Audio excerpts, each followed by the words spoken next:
So we're going to be servicing both the first stage of the Deep Six Signature Series and the second stage.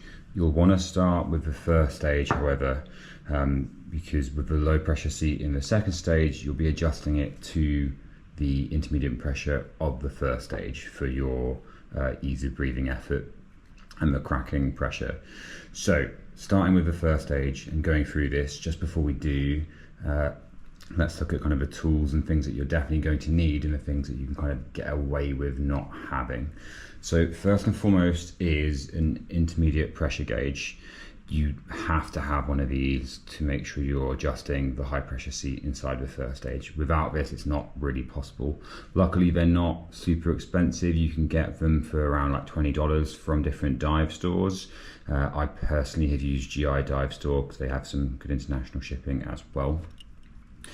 It's really helpful to have some O-rings with also seeing the sizes of them, especially if you've got like the manual in front of you. It will go through which size O-ring to put where, so having access to seeing that quickly and easily is quite helpful, just in case you kind of get a little bit lost when you're putting stuff back together. Sometimes it can be helpful to just see what is going where.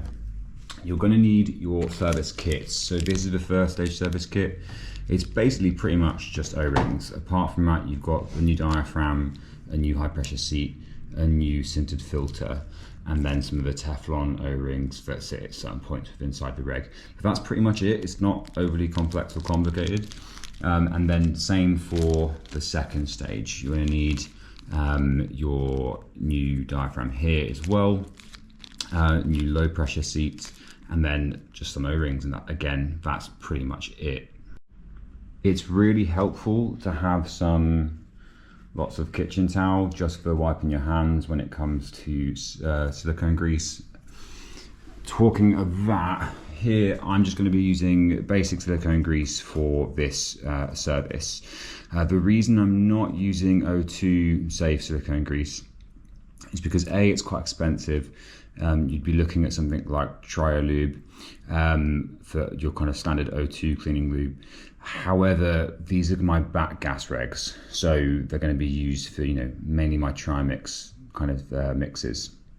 So I'm not using high percentages of O2 within this reg. When I go through this, I will be wearing gloves, which is one of the things that you'll need, just for not having contaminants, and as if you are O2 cleaning something. But yeah, just to say, the only difference you'd really make from this kind of walkthrough is just what kind of silicone grease and lubrication you're using. You're going to need a set of brass picks. The reason we use brass rather than any kind of metal picks is because metal picks will scratch and corrode the actual body of the regulator itself. So you'll see that this one's got a blunt end for kind of pressing down things like the diaphragm into the seat, and these other ones are actual brass picks that I will use to get out things like O-rings. Okay, and then in terms of your everyday tools, just a bunch of hex keys is really all you need for pulling apart certain things. A handful of spanners just for getting certain bits off as well. I prefer using the ones that you can change the thickness of. You're going to need a pair of nitrile gloves as well as if you are keeping it O2 cleaned. You are for sure going to need this kind of a spanner, this kind of a wrench, so a pin wrench. So this will go inside the holes around the first stage, and you'll use that for loosening, tightening, all of those bits. That is a definite need. And you're also going to need some kind of tool like this. So I've got screws on either side to plug into the high pressure or low pressure ports while I can hold it still with one hand and undo with the other. A lot of people and a lot of technicians will use a proper clamp for this, but I've just found like most of the time you're doing things just over finger tight, and you don't want to over tighten threads because that will lead to some kind of thread freezing or some kind of damage there. So I rather and prefer using this. I'll talk through steps that you can do to make sure that there aren't frozen threads inside the reg and getting things off nice and easily without kind of over pressure and causing any damage that side. You are also going to need a couple of little bits here or there like spanners, and this is a kind of a long ratchet wrench. Now the size of this one is 21 millimeters wide, so this is for getting off your din assembly here. We'll get to it when you see it, but it needs to be long enough to fit over the clamp. Your normal kind of ratchet wrenches aren't going to be long enough to fit over the top of the din stage, so you're going to need something long enough to do that. And you're also going to need a tank of some kind, cylinder. So a lot of technicians will want to use something like 500 psi when they first put a newly serviced regulator on. I don't have that or access to that. I do have 2 cylinders here with me, however. I'll be using this one to kind of check the intermediate pressure once we put the first stage back together, and then the same with the kind of breathing effort of the second stage. It is also helpful to have a second tank and a second regulator set up in case you need to blast air through anything. That might sound silly, but the majority of technical divers will have multiple first and second stages, so you'll be able to have something that you can use. I wouldn't advise servicing everything all at once unless you've done this 100 times. Just having one set working well that you know you can use to assist in certain areas, like blasting air through the main body to get the diaphragm out, for example, that could work. So it's just helpful to have them together. Moving on to cleaning products, you're definitely going to need some kind of acidic remover of things like salt crystals, and your household distilled white vinegar is perfect for that. And then I also use our old diving trusted baby shampoo as my kind of normal degreaser kind of cleaner.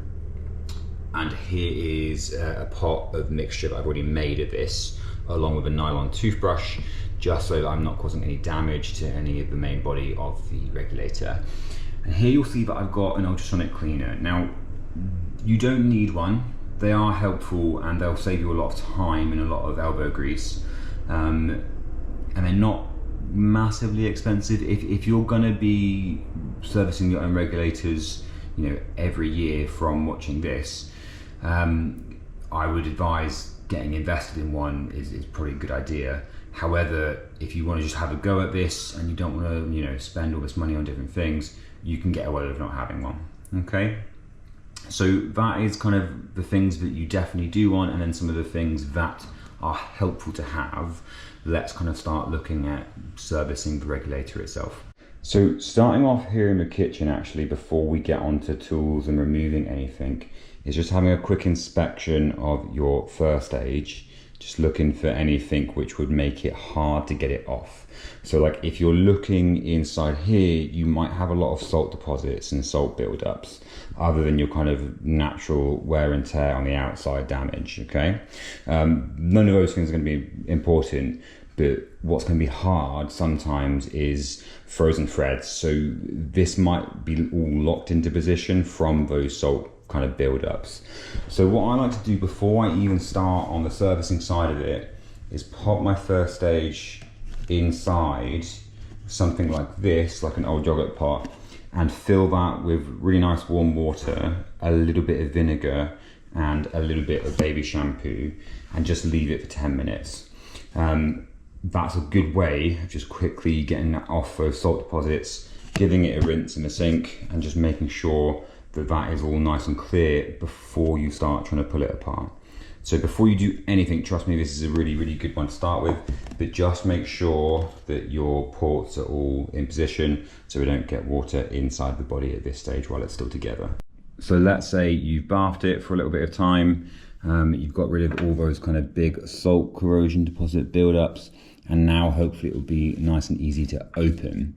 And that being said, if you do get stuck with opening it at all, you can go back through those steps. So maybe it just requires a bit of a deeper clean. Don't put it in an ultrasonic cleaner when it's all together like this, because you've got plastic parts inside the reg that will probably not have a good time with that.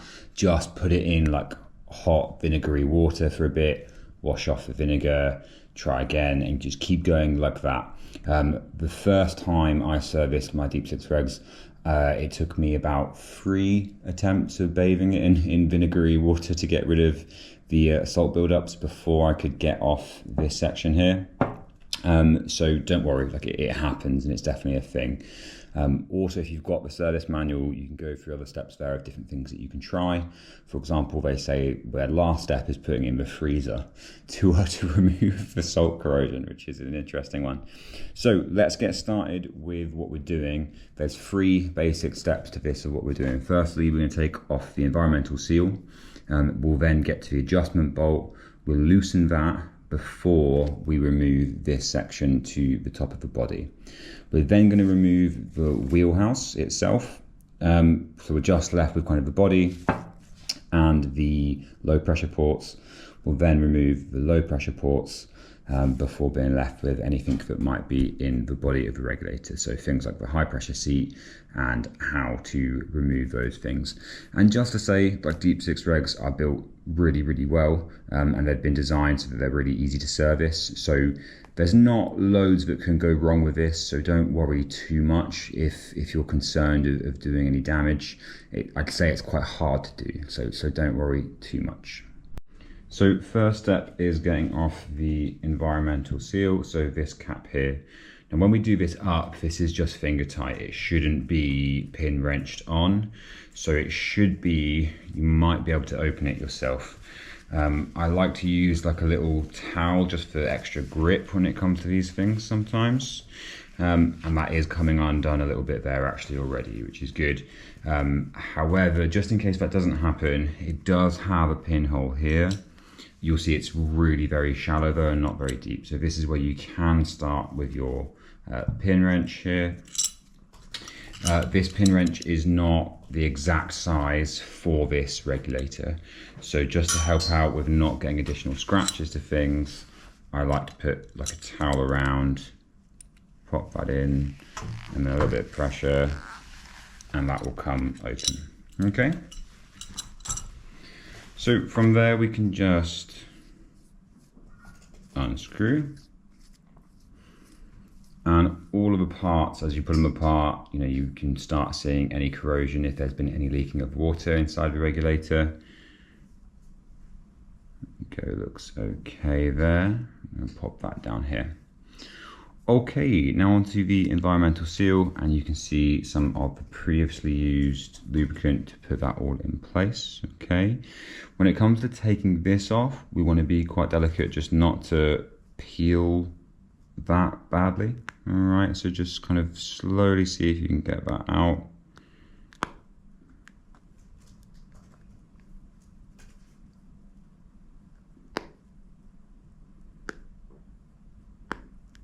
It's taking me a bit of a while, so what I'll do instead is I will get one of my brass picks, okay, and just delicately, without the point down going into it, pull that up. Okay, this is just like a plastic cover over the adjustment knob. So for this, if by turning it around it doesn't come out, oh, it did that time, great. When I did my other one, it took a bit of a while, and you don't really want to get this scratched up. So just to say, one of the tips that I have for this, and that's why I've got blue tack here, is just to use blue tack to just put it on like so, and then pull out like that, rather than getting it all scratched up. Okay, and now we are on to our adjustment part of the regulator. So for this, we're going to need a 6mm hex key. But before I start undoing this, I'm just going to prepare for undoing this section here. So before I touch any of that, I'm just going to pop it down, because right now the spring, the high pressure seat, all of that is holding everything in place. So before I get to undoing this and loosening it, I just want to prepare for the part where you take this off of the body. So to begin with, I'm actually going to use a 4mm hex key to undo one of the high pressure ports.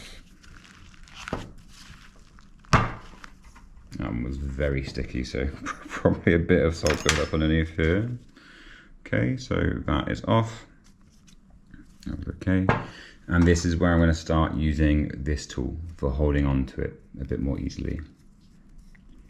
And then when it comes to undoing the section that I mentioned, I'll have a bit more power to hold and to move. So I'll screw this into the main body.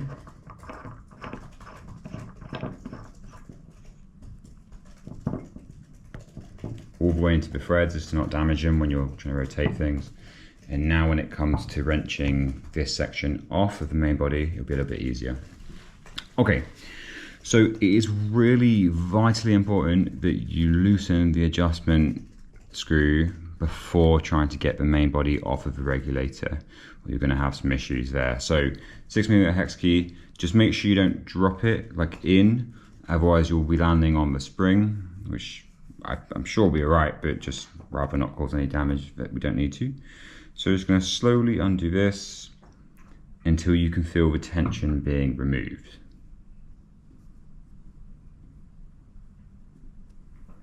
Okay, I think that's about 3 or 4 whole turns, and I can feel that there's no tension anymore on the high pressure seat. Yeah, that's very easy to remove now. So that means we are safe to start looking at how to remove this section here. Okay, so this section is probably the hardest to get off if there is any salt corrosion in any of here. I have bathed this one in vinegar water quite a few times now, so hopefully that will be okay. Let's have a little look and see if we can get it off. So again, I'm going to put this kind of flannel as such here, just so I'm not causing more damage to the threads of this than I need to. Just again, this is an adjustable pin wrench rather than one which is made exactly for this. Get the pin definitely in, because you don't want that to be pulling away from the body. It will pull this apart when you do this. If it's slightly off, like it's fine, just depends on how much like scratches and tears you're happy with on the outside of your regulator, but it shouldn't really affect actually using it. So from this position, making sure that you're going lefty loosey, righty tighty, just try and press and see if you can get that apart. You can see I'm forcing down here quite a lot and it's not budging. Oh, there we go. Cool. So a bit of elbow grease and you should be okay. If you're doing this and it is not going anywhere, then just be cautious of the frozen thread situation. So like I said, if that does happen, just put the environmental seal back on, make sure there's no leaks going to happen, and then you can try bathing it in vinegar again and just continue those steps a few times until you try again and eventually it works.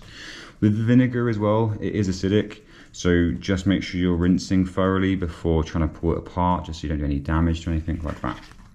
Okay, now as we take this off, I'm going to turn it around. Reason being is because there's some of the parts which are now going to come out into that adjustment knob, into that adjustment screw, and I want them all to kind of catch together. There we go, like so. Okay, there's your diaphragm. It actually looks all right in here. Doesn't look like this one has had as much leaking in it. I think it'll probably be the same for the majority of side mount divers, where your right cylinder probably looks a bit better than your left, just from your left having your inflation on it. Right, so on the right hand side here, I've got this little kind of plastic cover with the Teflon ring. You can take the Teflon ring out. Okay, and again, put that to the side. I'm going to put these all in sections so it's easy for me to know where I'm going later. So there's that environmental seal section. Here is the Teflon part, sorry, Teflon washer, plastic cover. And then you've got your spring, which I'm just going to turn upside down to get out. And you've also got another Teflon washer in there, but don't worry about that, we can get that in a second by just now continuing to remove the adjustment knob.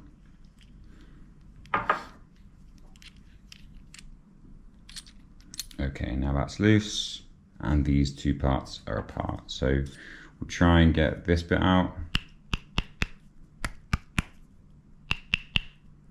If that's not quite coming, don't worry too much. That can come out pretty quite easily in a bit of a wash later. Also, the Teflon rings are replaced in the service kit. So if you do just want to get them out nice and quickly, you can do so and not worry too much about any damage that you might be causing them, because you can just replace them. Okay, I like to keep my stuff kind of fairly looked after, just in case I need spares if anything goes wrong anywhere. And then yeah, looking at some of the corrosion on here, you can see a little bit of green stuff in the threads here. Generally speaking, I'm pretty happy with this one though. This is not as bad a state as I thought it would be in, which is good. All right, so that section I'll keep over there. So first bit is out of the way and done. We are left with our diaphragm here. Underneath this will be the pin, okay?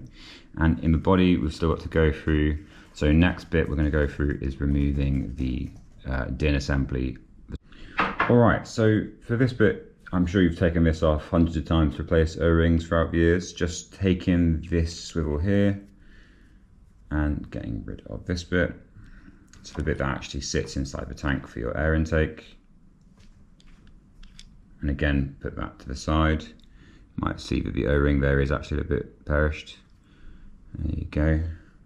Take off the wheelhouse.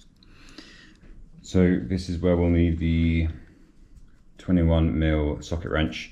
Now this has taken me a bit of a while sometimes, just you might need a bit more power than you think.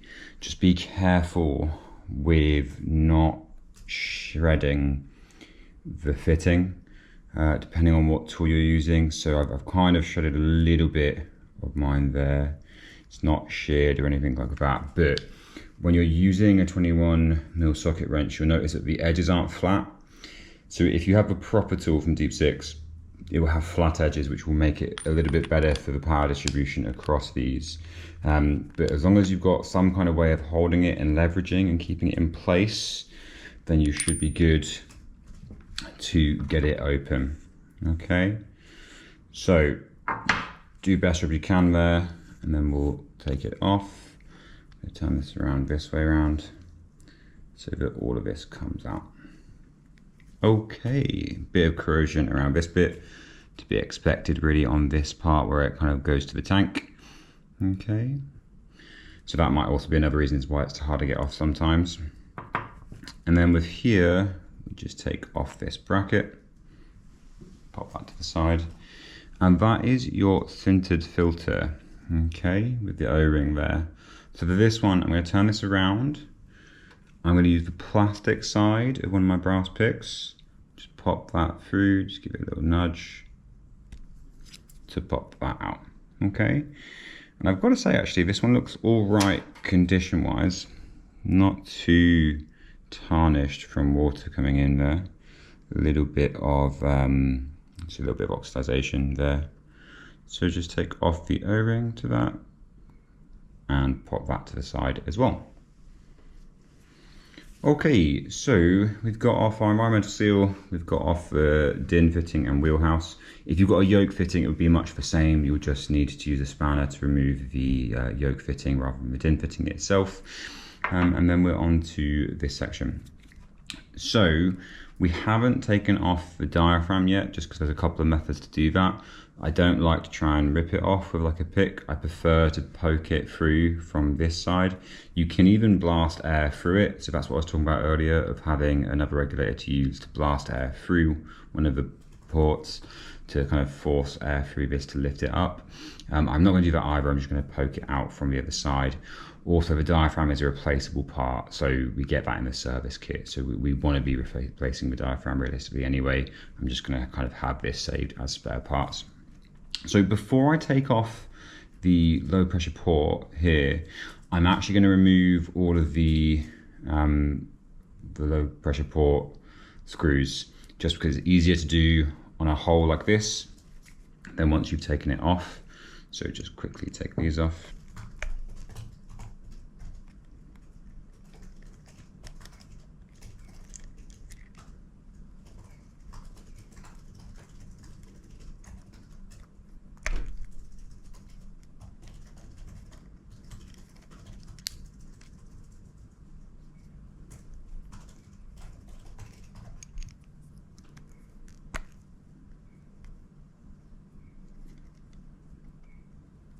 There you go, just a lot easier to get off when you've got the body in your hand, as opposed to when it's just this little section here.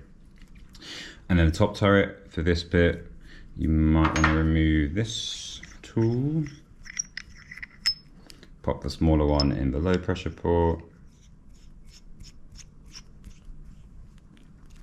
So you can get rid of that one.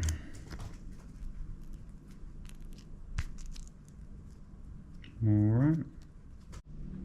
So for removing the turret section from the main body, we're going to need another pin wrench. This one is slightly less deep than the top side with the environmental seal, so just bear that in mind. I'm going to be using the same pin because it doesn't bother me if this kind of scratches a bit on this side, but just if it does bother you, you'd want a shallower pin so that it fits in there properly. As you can see, it's quite a substantial amount of distance here. So if you're having to pull really hard and put a lot of pressure on it, that is going to make this little pin a lot larger if you have to put a substantial amount of force through it. So anyway, we'll see how much force is required on this. Hopefully it's all right. I don't know, we'll find out, eh? So I'm going to put the funnel bit on here. Pop this here, lefty-loosey.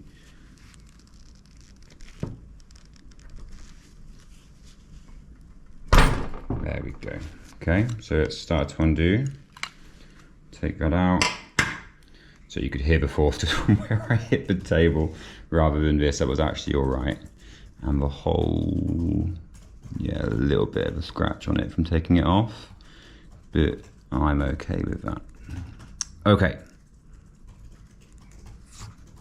So continuing to undo the turret. And now we've got the turret body. Doesn't look too bad, you see a little bit of green corrosion in there. And the main body here. Yeah, not too bad condition. So I'm going to pop the main body to a side for a second because this is the main part we want to worry about. And just have a look at this side quickly with the turret and taking this apart. So for this, we'll not want a bigger hex key. I think this is our 8mm. Yeah, okay, so holding the body, you're going to want this tool again in here.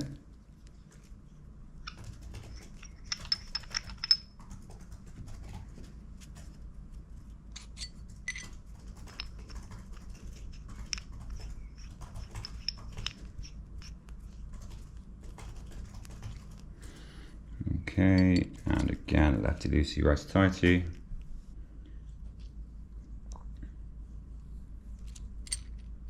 Okay, we put it upside down so this comes out. So you'll have this screw. Again, I'm going to put this over here. And you'll have this washer just in here. It's another one of the Teflon washers. So if you just pull, there you go, on that section there, you've got the washer here, which does just come out. Okay, so that bit can go to the side. The Teflon washer we replace, the black section for cleaning. And then in here you have the O-rings from the turret. So we haven't done any of this yet with the O-ring removal. I'd rather do it all at once, but just to kind of show you with this with the brass pick means that you don't have to worry too much about scratching the body. So I'm just going to put that in there and slowly remove that O-ring. Okay, so there's one out. I'll put all the O-rings to one side separately because I'll clean them and see what they're like, but I want to replace them either way, but having them as a spare for something else might be useful. So again, going through here, this one should come out fairly easily anyway. There you go. All right. So now we're left with the main bit really, which is just the main body of the regulator itself.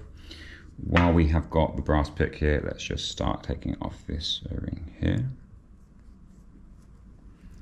And just to kind of show you how you might want it kind of laid out when you're taking this stuff off, if I remove this socket wrench, you can see I've placed different parts of the regulator here, kind of in order that we take them off, and then O-rings to one side as well, just in size order, so it's easy enough to know which ones are going where later when we put them back on. Alright, so with the main body, what we're going to do to start with is just remove the diaphragm section. So with the diaphragm, rather than brass picking it out, if you like scratch many of these threads and things, even though it's rare with a brass pick, just that will have an issue for your next diaphragm sitting or seating properly. So I'm going to use just a small hex key, pop that through the center piece here, and you'll see me kind of pressing on the seat here. Alright, just a little bit of pressure and you'll see it come up from the seal there, okay? If you've got a wooden dowel, that would probably be preferable, just so it's not like a metal substance as such, but there we go, okay? I'm going to pop that to the side, and inside the body you can see a little bit of corrosion there, so a little bit of water was coming inside. So you're left with the piston at the top here, and we're going to keep it this way round, alright? So screw in your kind of holding tool, and just to check on the other side what size hex key you're going to need. I believe that's another 4mm, same as your low pressure plugs. It is, yeah.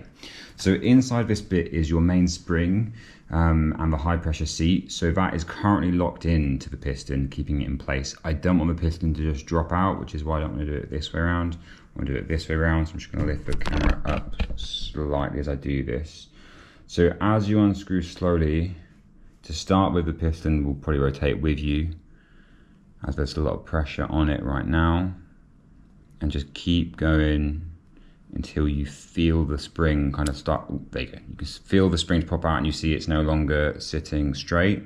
Don't wiggle that around too much because you don't want to damage the high pressure seat. You might be able to use that one again. Just pull gently down. Okay, so for this one, my high pressure seat has got stuck on that piston and the spring has come out. I'm just going to pop that down and try this with my fingers quickly. Yeah, okay, that's okay, it can come out. Okay, with the high pressure seat. So this one actually looks in pretty good condition. The hole in the head doesn't look like it's been damaged at all. Okay, a little bit of corrosion of the shaft there, but that looks all right. I'll give that a clean up. Anyway, I'll pop that to the side. I've got my finger on the side of the piston head there, just so that didn't fall out. So now I'll hold on to that, turn this around, and this can come out. Okay, there's the piston head. I'll pop that to the side as well. And that is everything out of the regulator. This is the main body. So more straightforward than you think, right? This is just kind of nuts and bolts and O-rings and things.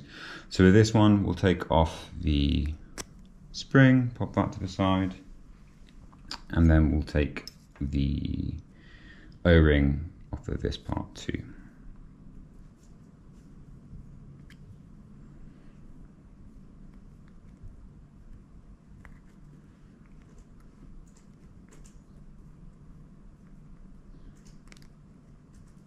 Okay, so at this stage, if I just undo the camera 1 second.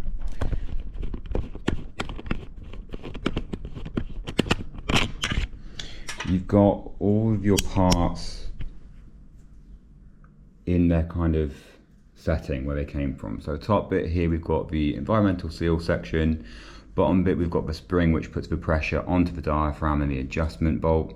We've then got the wheelhouse and the kind of din assembly. Then we've got the low pressure ports and the turret. And then you've got the kind of important stuff from the inside, like the diaphragm, the high pressure seat. All right, and then of course also the main body. Although there's one more port here we need to remove. And then I'll talk about kind of how to clean all of this stuff. So I removed that last high pressure port plug. So this is just the main body of the regulator now. Looking okay, a little bit of corrosion here or there, but generally speaking, all right. So I'm going to put this down and start organizing this in a way which is metal components versus plastic components. Plastic I'm not going to put into my ultrasonic cleaner. I'm just going to put it into a vinegar, 50-50 vinegar water with a little bit of soap in their bath, just to remove any corrosion, but I'm not going to be putting it into the ultrasonic cleaner. Okay, so I've got the main body. Of course, the turret can go in there as well. Just make sure those O-rings are removed because you don't necessarily want them in your ultrasonic cleaner. I've got the environmental seal metal ring section. So that's pretty much it for the outside of the body parts, which are metal. You then of course got also the black sections, which can also of course go into your ultrasonic cleaner. So I've got the wheelhouse, this section that was on the turret, this section, okay. This section, yes, but firstly we need to remove the O-rings. And again, with the O-rings, what I'm going to be doing is, you can see that this one's slightly perished with a bit of stuff coming off there. So that's just going to go directly in the bin. All right, but any which you can use, again, feel free to do so. It's up to you, really. Getting off this one. Also depends on how steady your hands are. I'm definitely not made out to be any kind of surgeon, because I've noticed that with doing this, I end up stabbing most of the O-rings to take them off. This is a bit of a plasticky O-ring anyway, so I'm going to remove that one and bin that one. But then yeah, this is ready to be cleaned and washed. Same with the rest of the wheelhouse, spring. This bracket is plastic, so I'm going to leave that to the side, and any plastic bits I'll leave to the side. Metal bits, you've got the Teflon seat still in here, so just make sure you get that out before you put it in a ultrasonic cleaner.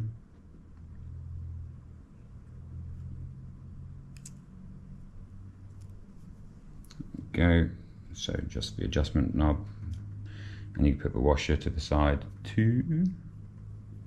Where's the other one? There you go. Okay. We're not gonna wash the filter, the sintered filter. It looks like it's in an all right condition actually. I'd consider saving this and using this as a spare again, but I will give that a little rinse in water. I won't put that in an ultrasonic cleaner. This metal section here can go in the ultrasonic cleaner. And just before you take this into one, there's another O-ring just in here. Just be very careful when taking this one out, because this is where the high pressure seat goes. We do not want to damage any of the threads in there. Okay. Yeah, and that one can be binned as well. Too important with the high pressure seat on that one. Okay, I will ultrasonic clean the piston head. That bit's fine. However, this high pressure seat, I'm going to use that. I'm going to clean that myself in like the same place that I clean the plastic stuff, because we don't want to do anything which could damage the seed on the top. All right, so I am going to replace this in this service. However, having this as a spare for future, just in case anything goes wrong with the other one, is not a bad thing at all. Okay, and one more spring from the high pressure seat assembly. So you should be left with something a little bit like this, where you've got your parts which you are going to ultrasonic clean, which would be all of the metal components, okay? And then you've got your kind of plastic bits or bits that you don't really want to clean. And then you've also got your port plugs. So I will ultrasonic clean those as well, okay? Just take off the O-rings first. Okay, so onto the cleaning. With using an ultrasonic cleaner, I'm gonna go through this just in case you're maybe first time using an ultrasonic cleaner with this kind of stuff. So with an ultrasonic cleaner, you have a mixture of time, which is over here, and you have a mixture of temperature. So you'll see that my temperature, take this off the stand and put it down here, is set on about 45 degrees Celsius. I wouldn't really want to go any higher than that with cleaning the regs. And then in terms of time, I'm going to put it on for 10 minutes at a time. If you search online or on Scuba Board in different places, you'll find kind of different varying levels of how to do this. But just for the kind of sense of straightforwardness, I'm just going to put it on for 10 minutes at 45 degrees. Okay. So with loading one, when you're putting stuff in the tray, just make sure you give stuff space. The whole way that this works is acoustically cleaning it basically, and for that to work, stuff needs to not be surrounded by other stuff. So when I'm putting this in, I'm trying to match up things where they're not going to be in each other's way. All right, so this kind of style thing. something like that, as much as you can fit in without stuff being in each other's way. And then when it comes to the solution that I'm putting into here, I already have one pre-made here. Because just to say, like, yeah, household vinegar isn't expensive, but buying stuff constantly and then kind of pouring it down the drain afterwards, it is a little bit of a waste. You don't need to do that. You can, once you're finished with the contents, take it out and store it, as long as it's not crazy filthy dirty in there from cleaning your regs. And it probably won't be after maybe 1 or 2 cleans. Maybe if you're servicing like 5 regs at a time, this is going to end up getting pretty dark color wise in here. Okay, so all I'm going to do is open up that solution. I'm going to pour it into the ultrasonic cleaner.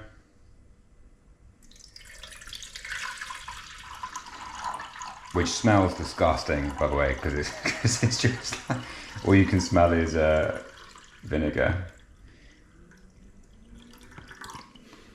Okay, and just to remind you what the solution is, it's about 40% vinegar, 60% water, and a little squirt of something like baby shampoo or very liquid, something like that will work. Okay, and all we're going to do is, maybe let's have a look before and after as well.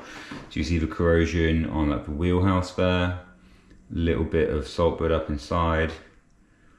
Not too bad on that bit, but more around the kind of rim of edge of there. Okay, so having a look at that now, we'll put this in to here, just slowly lowering it down. Okay, make sure everything is submerged. All right, so I'm just going to lay this section down. Okay, and then put on the lid. Some people say to pre-warm them. I am not one of those people. I just don't really see the need. Turn it on. There's a little switch at the back. Okay, we're in business. So with the dial on this particular model, it doesn't turn both ways. So once you're setting it, you can't turn it back. So I will just set this to 10 minutes and we'll leave it to cook basically and see what it's like afterwards, eh? Okay, so our 10 minutes is finished. I'm going to open up the tin.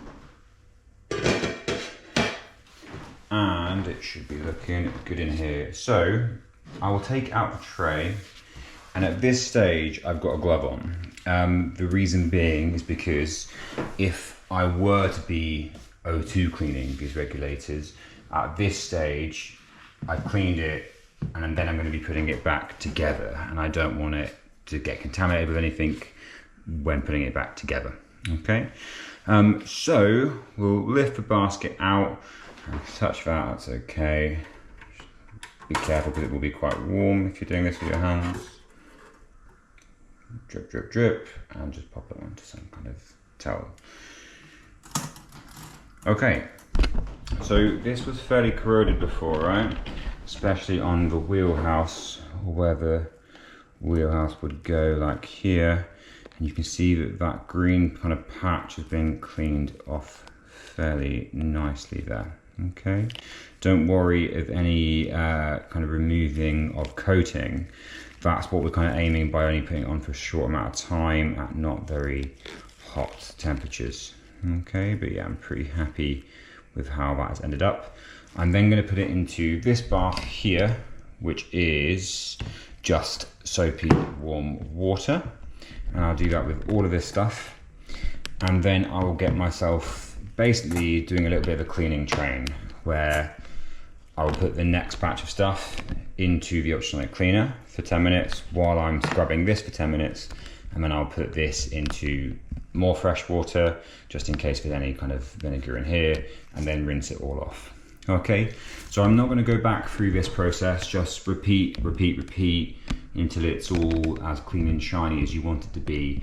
Do not over clean. Over cleaning this stuff where you rip off some of the coating to the extent where the threads are changed, that can cause issues. So don't over clean, just give it a good old clean so it looks a little bit more new, and then you'll be good to go. Also, just to show what I do in this section, so with the glove, I know it's a little bit ripped, but I can still hold it with the nitrile bit, and a nylon toothbrush. You'll see once it's been cleaned, you might get this kind of gunky stuff. This might just be the O2 lubricant, especially if it's white, and just washing it off as you go through.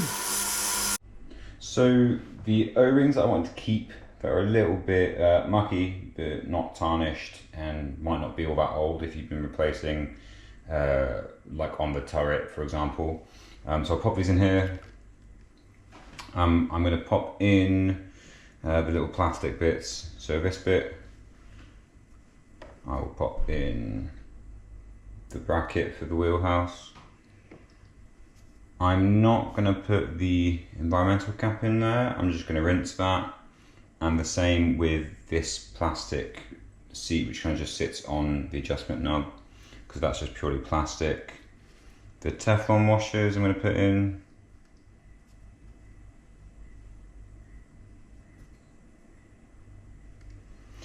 And then the high pressure seat I'm going to put in as well, but not for very long, only like 2 minutes. Okay, the rest of this stuff I'm going to leave in there for like 5 to 10 minutes, just as if I was ultrasonically cleaning it, just to give that vinegar, the acidicness of it, the time to work and to kind of remove any grime before getting the brush in there and then removing some of it manually as well.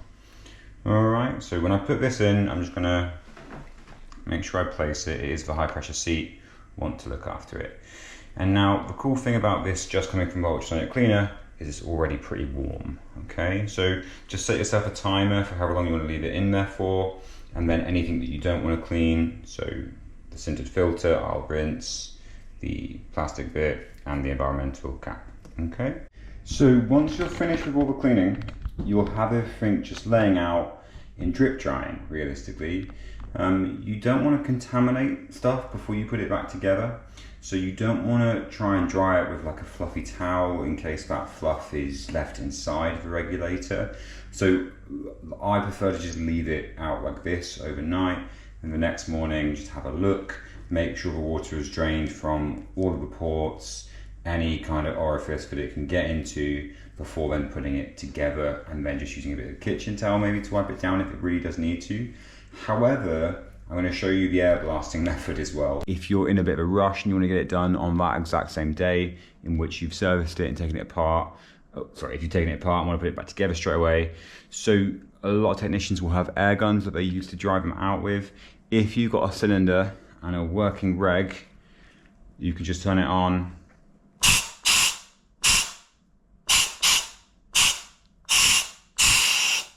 Blast it through with enough air until you dry it completely. All right, so that's one way you could do it. You could even use a hairdryer if you really, really wanted to. Just watch how it doesn't get too crazy hot, especially if you're holding this with your hands while doing so. Okay, so you've cleaned the kit to a place where you're happy with it, not over cleaned it to remove any chrome plating or any threading. And we're good to start putting it back together. So on the right here, I've got things laid out, which is just helpful for me. At the top here, having just the sizes of the O-rings can be quite helpful as you're going through stuff, especially if you're using the service manual as you go through it. And then on the left here, I've got the service kit. Now you'll notice there's really not a lot of things in the service kit. You've got the new high pressure seat, new diaphragm, new sintered filter, new Teflon washers and O-rings. That's pretty much it. And I'm going to be keeping like anything which isn't degraded or looking quite good, like the old high pressure seat, for example, looks great to me. Like there's no tarnishing on there. It's in pretty good nick. So I'm going to keep all of those kind of bits, and same with Teflon washers, things like that, to the side, and kind of make my own save or dive service kit. So if I'm ever away and anything happens to the regulator and it stops working, I'll have those bits with me just in case. I can make like a quick solve if needed. So anyway, with this and putting it back together, Just to remind you, I'm going to be using normal silicone grease. I'm not O2 cleaning. The only difference that you really need to use is that I've got gloves on. I'm just using a different lubrication as opposed to like Triolube, or I can't remember the other one beginning with a C, like Crystalube, something like that. So that will make it O2 clean.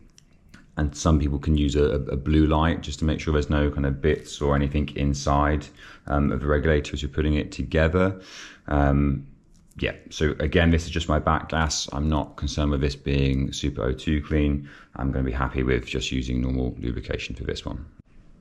Okay, so to start, we're going to take the main body, this side down, and we are going to take the piston pin, and we're just going to put it straight down through that hole where the kind of 3 extra sections are. So just pop that in, like so. And we're now going to put the new diaphragm in place. We don't want to catch the diaphragm on the threads as we put it in, so you just have to bend it to a degree which isn't going to kind of get it caught on any of the threads. There's no right or wrong way up for the diaphragm, so don't worry about it being the right way around or not. All right, so just bend, pop it in, and just carefully try and press that down into place. Okay, something like that. Now you'll see that when you first put it in, it's probably not very even, and we just want to make sure it's sat. So I'm going to take a blunt brass pick, so this one here, and it's probably worth me saying I've got some here which I don't want to touch my lubrication stuff with, some here in which I don't mind, and I'm just going to kind of gently press around the edge and make sure that that's sat in place. So you'll see it's kind of shifting and moving a little bit, like that's okay. We just want to try and get it sat right up to the edge of the main body, underneath the threads. All right, leaving that in one place, the next part is assembling the spring that goes on top of the diaphragm. So for this, we are going to need the bigger spring, not the smaller one. You'll need the 2 Teflon washers, the smaller sized ones. They should be the same size. The plastic cap. This section, which we'll put onto the main body shortly. So the 3 threads facing down, the 5 threads facing up, and the adjustment knob. Okay. So first things first is putting this inside here. We are going to lube it a little bit on the threads here. When I say a little bit, like a tiny bit.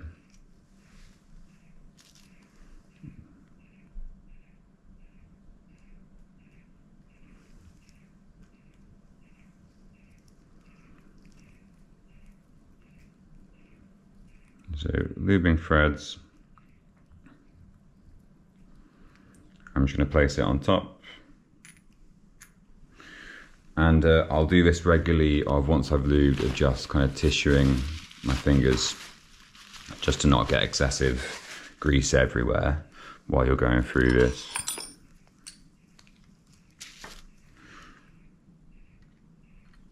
Okay. So in terms of how tight you want to do this right now, just go, let's say 3 full turns, 1, 2, 3, just to get you started, and then we're going to turn this upside down. Okay, so we want to put one of the Teflon washers inside the adjustment bolt, so this can just go straight in, and just make sure it's sat in the bottom there. Okay, we're then going to put the main body spring on top, and we want another one of those washers in the top of the plastic cap,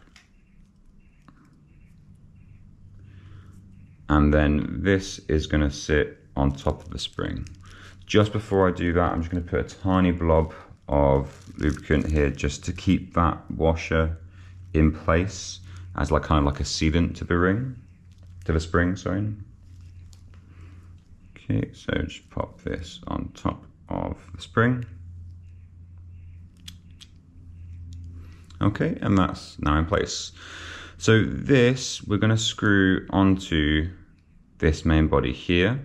You'll notice I'm not touching the diaphragm. I've just lubed this finger a little while ago. Even though I've wiped it, I don't want to risk putting anything on the diaphragm itself.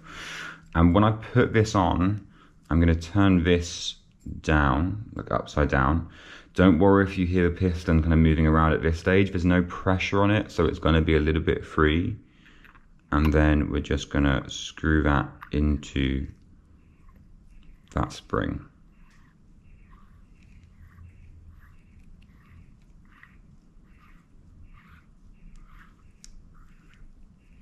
Just finger tight for now. Okay. And you'll notice that there's still a fairly large gap in between the body and where the adjustment bolt is coming in for now. Okay. Okay, you may remember that we loosened the adjustment bolt before we took off this black bodied section onto the main body before.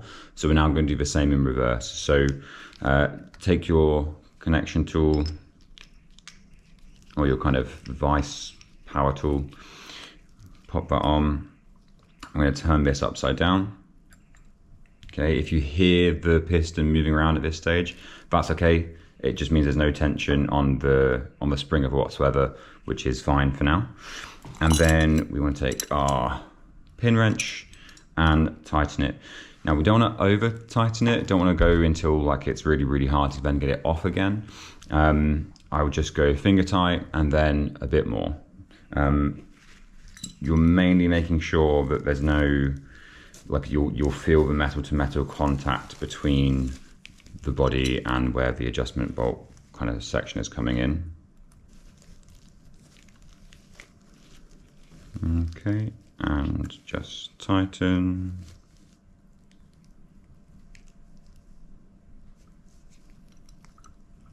And again, nothing too crazy. You might even find that you see a little bit of gap behind, but you probably won't here, okay? Okay, so it's attached, we're all good.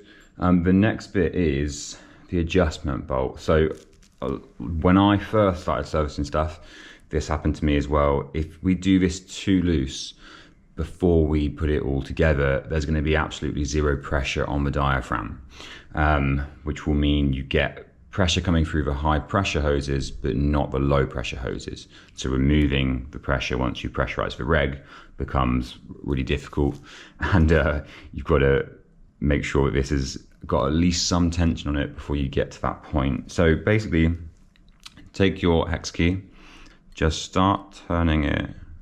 Okay, you'll feel that it's really loose and nothing's happening. Keep going until you feel some pressure. And then another way of checking with this is if you turn it round and you've got the piston there, if you shake the reg, it shouldn't be loose. So you can see there that it's actually sitting fairly centrally. You can take again a blunt brass pick and move it into position if it's not quite sitting for you, okay? But yeah, if you give that a little shake, hopefully it won't be moving. If it is, just turn it around and tighten your adjustment bolt until it's not. I'm just going to loosen mine now and see if we can make it shake, just so you see that. Not there.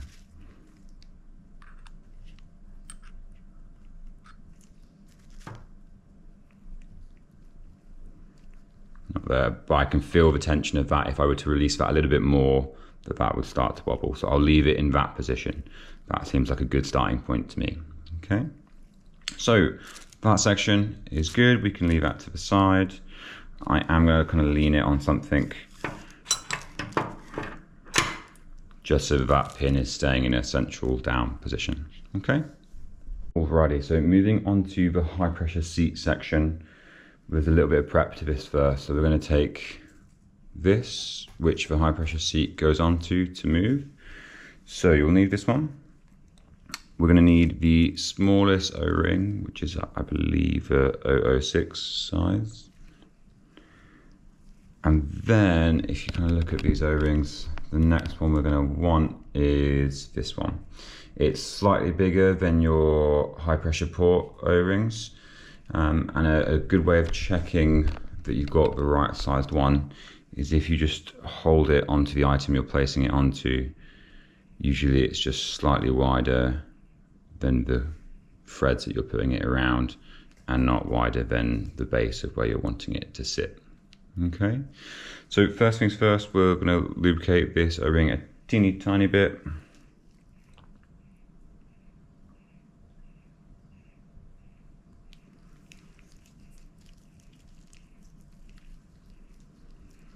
And we'll stretch this over the base here.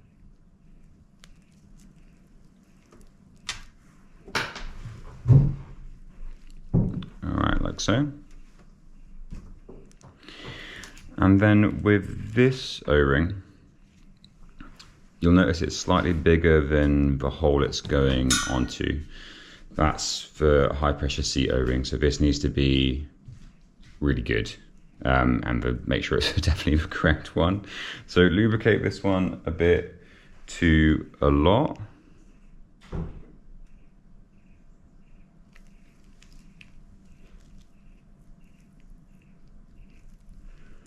And then this one is going into here.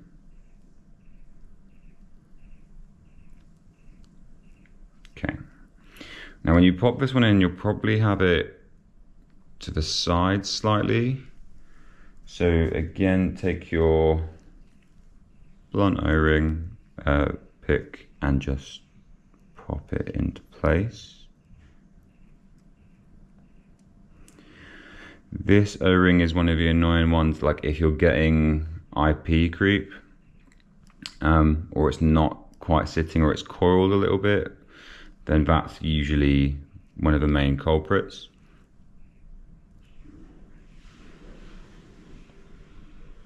So I'm just going to take my time making sure that one sits properly. Once you're happy with that, I'm going to take a little bit of lubricant and just pop it on top as well. Okay. What I'm then going to do before I put the spring on, I'm going to take my new high pressure seat, not the old one. Okay, and I'm going to put a little bit of lubricant on the shaft.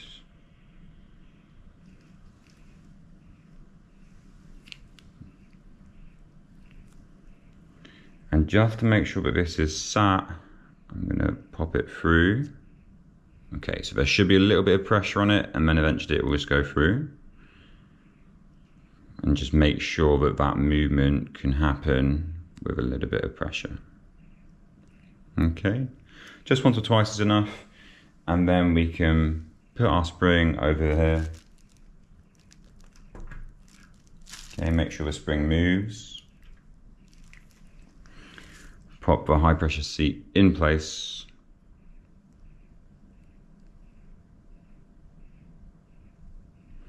And we do want to push it down, just being careful of the face when you do that to make sure that it's actually inside that seated O-ring. And then if you compress it, depress it, it should be able to freely move. All right.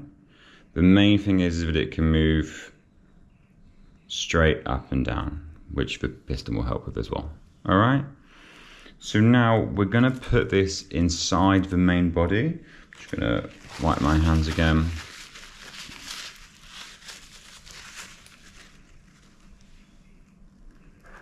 So remember where that pin was inside with the piston head.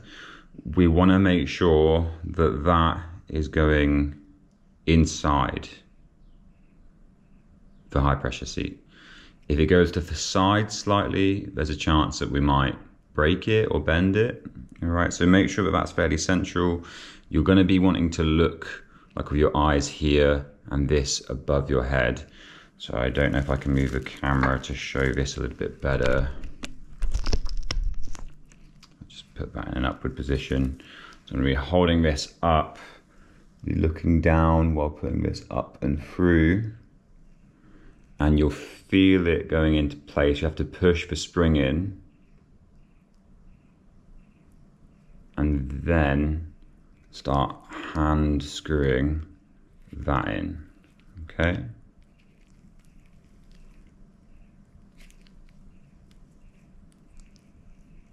You should be able to feel it if you've not sat on the pin.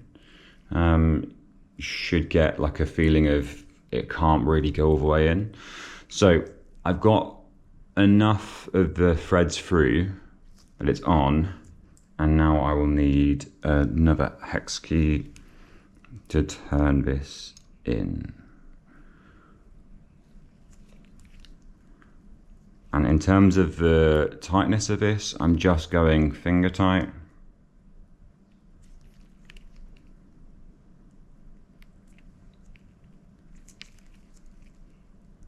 Okay, that's finger tight, and then a tiny bit more.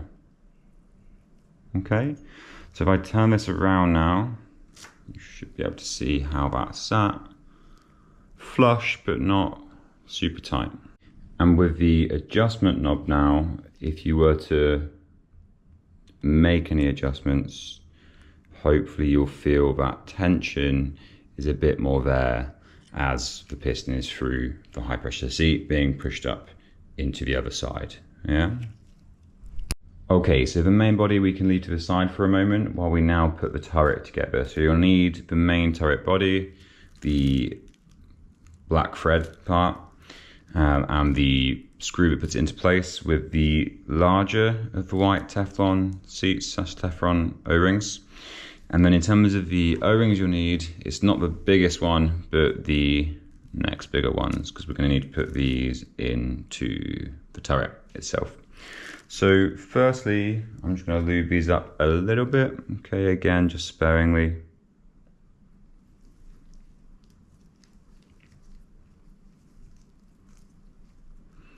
Make sure there's no kind of dust and hair gathering on any of these things. All right, so this one, nice and simply, we can just place here, like so. Okay. Just make sure it's sat and stays seated. And then your slightly thicker but smaller one, lube that up as well. Especially as with the turret, it's a moving part, right? It needs to be able to swivel. Okay, this is going to go on this section here. Okay, I'm going to just, with some tissue, just wipe the lube off of the body from my fingers there. Okay, the Teflon seat, the Teflon ring is just going to sit in the bottom of this. Okay, you can see there. We're then going to take the screw here, pop that through the other side. And you'll notice it doesn't quite sit flush. Don't worry about that. That's what the Teflon seat is there for, just because it needs to be able to move. Taking your turret and this, pop it together. Just making sure that you hold your finger in place here and that the O-rings aren't going to become unseated as you go through here. Okay.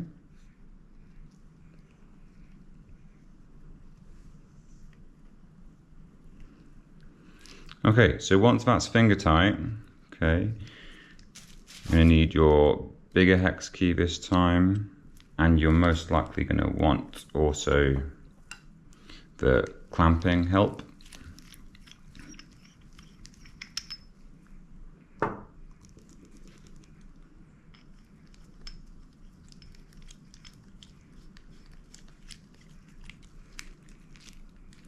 And just tighten that. Okay, again, nothing crazy. I'm going like finger tight and then a little bit of a turn, and you need to make sure that this can still rotate freely.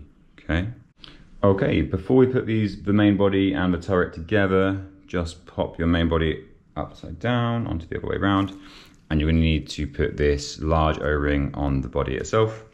So again, tiny bit of lubricant on the O-ring.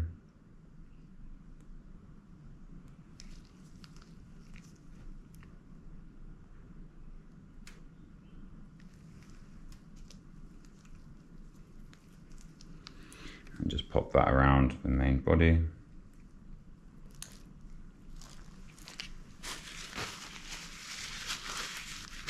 Okay. And now we can attach this. Just make sure that O-ring stays sat at the bottom and not working its way up the threads. Okay.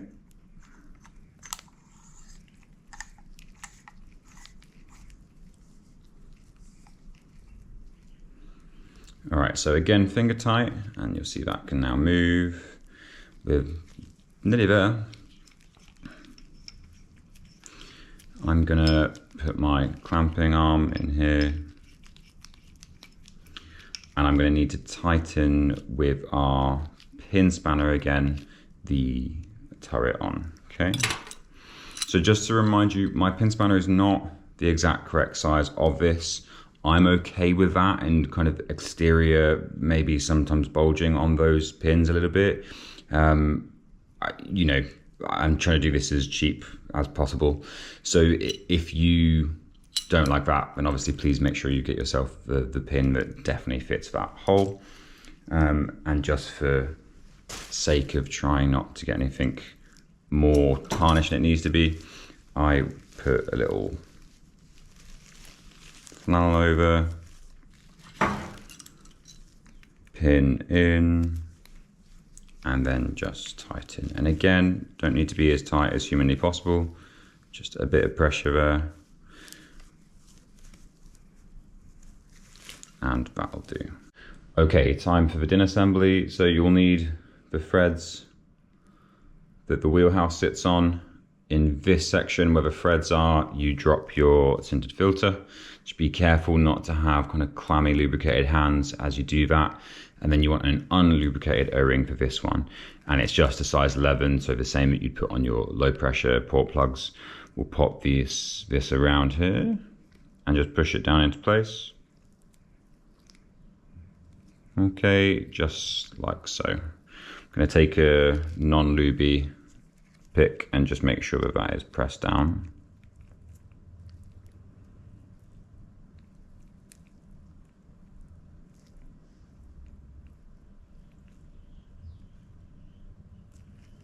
All right, yeah, so you see that's not like an angle, it's sitted nicely. Okay, we then take our bracket, which sits on the body of the regulator itself, put it through there, and then this is going to go to position on here. So I'm just going to hold it this way around as I screw that in.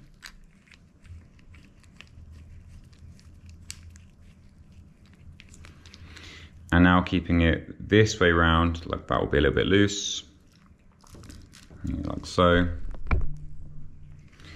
I will then take my socket wrench, pop that on, ready to tighten. And again, when it comes to tightening, pressure is going to tighten everything for you. Like, you don't want to do it really, really tight. There you go. Okay, so let's just see. Yeah, none of that's wobbling, none of that's loose. That's tight enough to me. Okay. Then we're going to take the wheelhouse. Nice and easy. This is just going to go straight over the top. Okay. And then we need to take our the part which connects to the tank. The O-ring we want for this side is a 12 rather than 11, which is just for slightly bigger O-ring than the low pressure port, like the one you'd use for the high pressure plug. So a tiny bit of lubrication on that.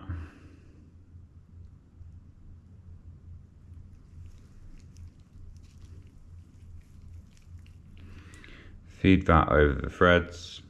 And on the other side, Deep Six use these big old thick ones. So this is the same size, but it's just a bigger thickness. So it's, I think it's like a 112 or something like that. All right. So this one will want to be lubed up a little bit as well.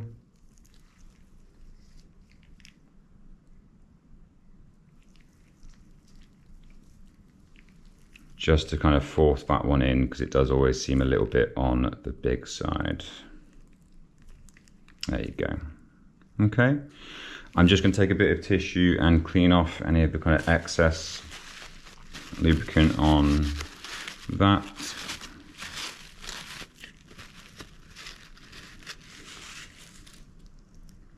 Screw it in.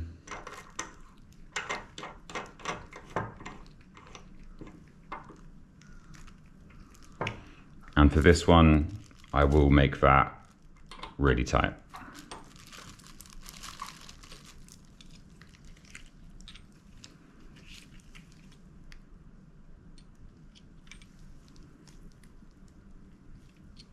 Okay. So it's mostly together now, which is fantastic. The next step before we start inline adjustments and putting it on a tank, do not under any circumstances pressurize this onto a tank without having an outlet valve. So as in a regulator. If you don't have a regulator on here and the pressure goes from the high pressure ports and through to the low pressure ports, you're going to have some issues there where you cannot release the pressure, and you're going to have to go through kind of steps which were incrementally damaging to the regulator. So just make sure you've got your gauge, so your SPG on. Make sure you have got a regulator attached, which is working for sure. And then also you're going to want an inflator hose so we can attach the intermediate pressure gauge. I'll do that off camera because you should know how to thread those in nice and easily. So I'm just going to attach those now and then put it onto a tank. Once you've completed putting it back together, all your low pressure, high pressure ports are in, put it on your tank this way around so that you've got access to the adjustment screw. I've got my pressure gauge here ready to go, my regulator, so you need some kind of valve to release the air as you do this. And then on my inflator hose, I'm going to take the intermediate pressure gauge and pop that in. Just make sure that's sealed properly. Okay, just like as if you're putting it onto a BCD. Okay, so when you first turn this tank on, it's also worth noting that I'm not using a lower pressure than usual cylinder. The advice is to start off with like a lower PSI, like 500 PSI, before you get to higher pressures. I'm not going to do that on this situation. When you first turn it on, you want to be gently purging the regulator first time that this pressure is going through the high pressure seat. Hopefully you can see the pressure start to build on your SPG, and then hopefully we're going to see some intermediate pressure there as well. Okay, so I'm going to start purging. I'm going to slowly turn on the cylinder.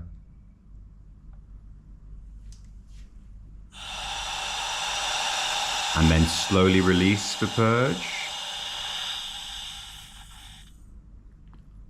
Okay, so it's working, right? We've got air coming in through the low pressure ports, the high pressure ports. We can see we're at about 200 bar, just shy of 3000 PSI. So some people prefer to use like a 500 PSI tank when they're starting and then slowly build up that pressure. And if we look at the intermediate pressure, it's not really there much. We're on like 10. All right, so I'd say that we're actually quite lucky that the low pressure ports are working at all with this amount of kind of low pressure. So we are going to need to tighten our adjustment screw. Before we do that, we're going to close the tank, purge the system.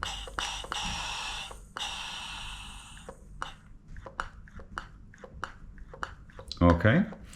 I will get my hex key, and I will give this, let's say, half a turn. And now let's try the same thing again, slowly turning it on, holding the purge button, slowly releasing the purge button, seeing what the intermediate pressure says. And now it's gone up by quite a sizable amount from that turn, from 10 to almost 25 there. So I'm going to repeat this step again and again and again until I get towards like 80 to 100 PSI. Okay, as I get towards 100, like maybe the midway point at like about 80-ish now, I'm just going to check that I don't have any intermediate pressure creeping. So if you purge, what you're looking for is the needle dropping as you purge, but then going straight back up to the pressure it was at, without then going up or down too much afterwards. So let's just have a little couple of purges and see what happens. So you see it's dropping from around 70 to between 50 and 60, which is great. And then it's coming back and staying. It's not slowly going up, it's not slowly going down. This is a sign that everything inside has sat correctly and it's going well, basically, okay? All right, now, as we get close to 100, I'm gonna be purging regularly, because the high pressure seat in the diaphragm needs to, it will start, when you took it off, you'll notice that it had like a particular pattern on it, an imprint as such. So that's the kind of pressure sealing an imprint on the diaphragm. And that's what will be happening as we increase the pressure here. The piston pressing against it, the high pressure seat pushing up that piston. And we're basically creating the seal.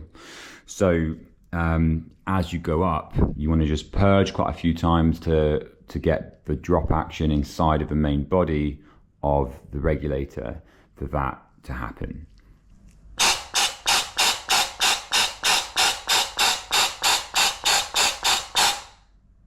Okay, as you get towards 100 or just a bit past it, remember what we're aiming for. We're aiming for 135 PSI. So according to the manual, our range is from 125 to 145. So I'm gonna aim for about 135, but on just slightly shallow of that. The reason just slightly shallow is because when you then put the environmental cap on, it will bump it up a tiny bit from a little bit of pressure on the top here. So like 134 is kind of probably what I'm aiming for. You don't need to be super anal about being absolutely exactly on it. If it's like 136, 137, like that's absolutely fine, okay? So at this point, rather than completely purging the tank and turning it off before I do this, we can start to make some inline adjustments while the cylinder is on. When you're doing this, it needs to be really small adjustments while purging. So purging, moving a bit,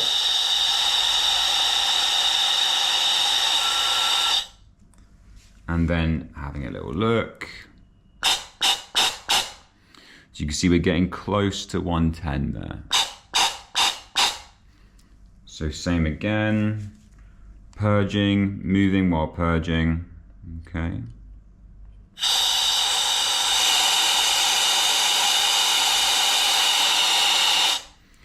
As to not damage anything inside.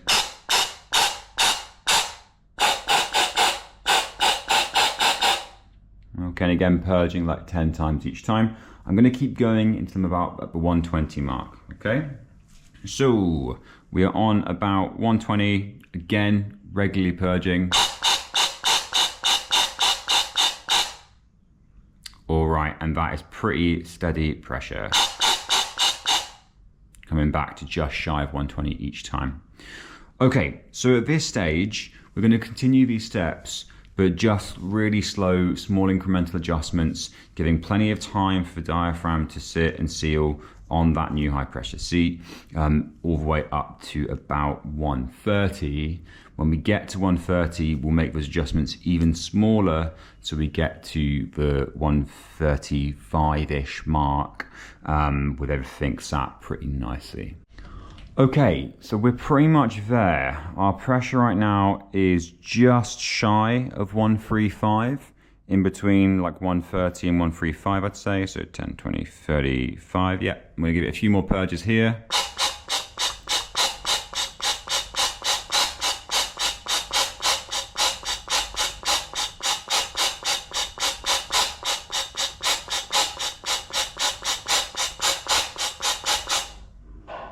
And yeah, that's consistently sitting just between 130 and 135. So at this stage, I would also do stuff like turn the tank all the way off, depressurize, turn it back on, while purging a little bit, okay? Make sure it's fully open and just check what it says. Yeah, again, that's pretty consistent, 1.3 to 1.35.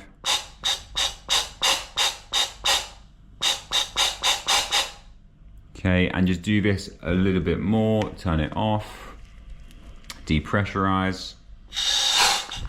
Now at this stage as well, our tank pressure is around 2000 PSI, it's a little bit lower. So I'm going to turn it on without purging this time, or purging less and less. Okay, is that sitting consistently?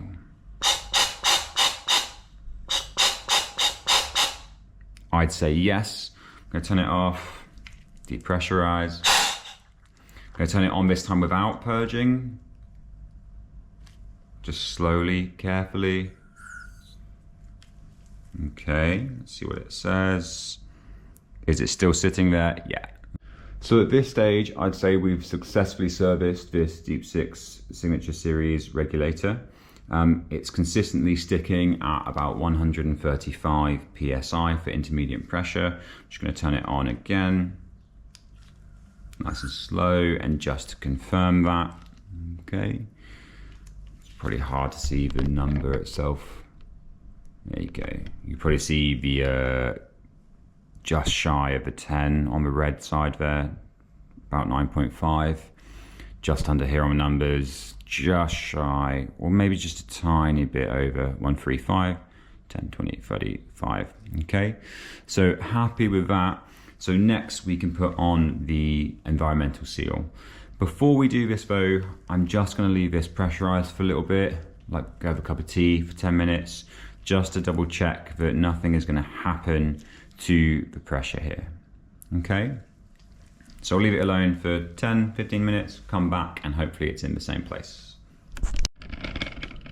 Okay, so we've adjusted, and at this stage, if you've left it, you've come back after 20-ish minutes, and it's still sitting nice and constant on the pressure that we want, about 135 PSI, plus or minus a couple here or there. Purge it, and then turn it back on.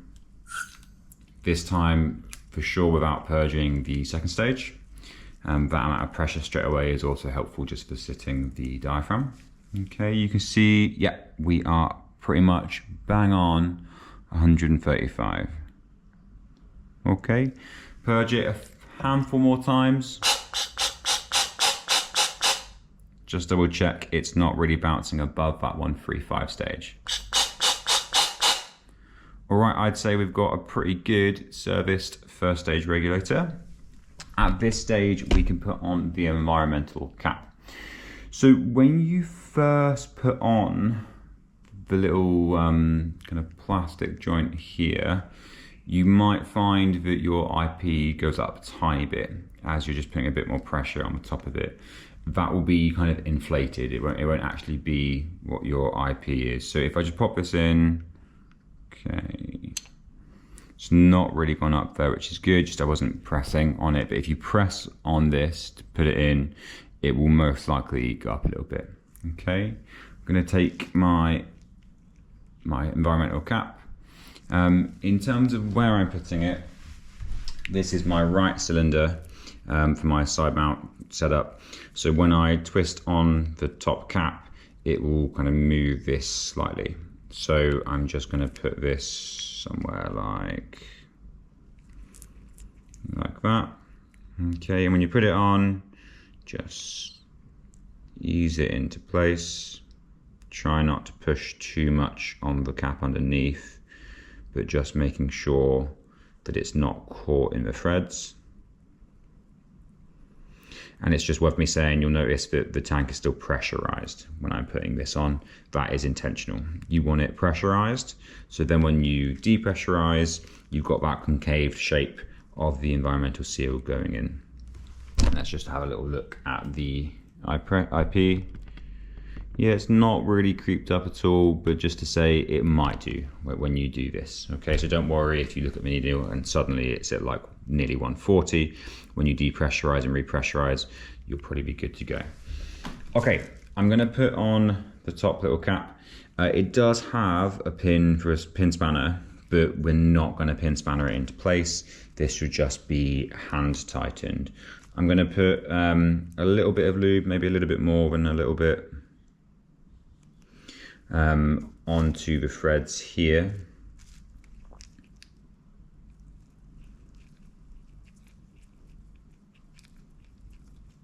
Okay, I'm gonna hand screw this on.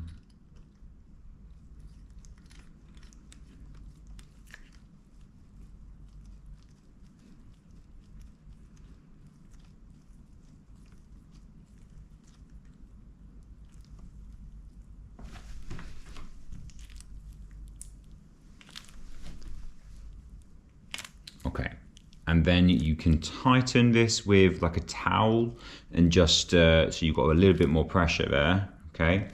But don't do it any more than like hand tight. This is designed to come off fairly easily, okay? I'm then gonna just double check again, IP. Yeah, so just like, I'd say that that's 136 now. That's absolutely fine. I'm gonna turn off the cylinder.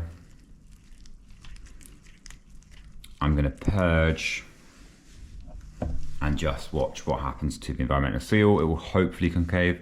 If not, I just need to reseat it again. There you go. So you've got that concaved kind of look. I will turn it back on, hope it will pump up. There you go. It's pretty hard to see from this angle. But if I do the same again, turn it off, purge, you see it deflate and go down a bit. So let's turn it on, just double check the IP again, now that it's all sealed. Yeah, just steady at 135-ish. I'm gonna purge a few more times. Okay, and yeah, I'm happy with that. 10, 20, 35. I think that's sat in a good place.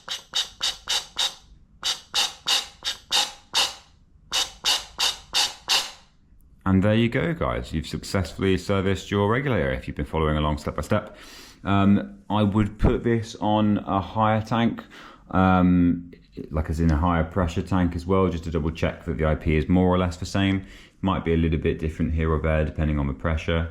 I'd leave it pressurized overnight, just to give the diaphragm a bit of time to kind of mold to the new IP. Yeah, but there you go, there you have it. I hope this has been helpful, and then we'll be back with the second stage servicing too.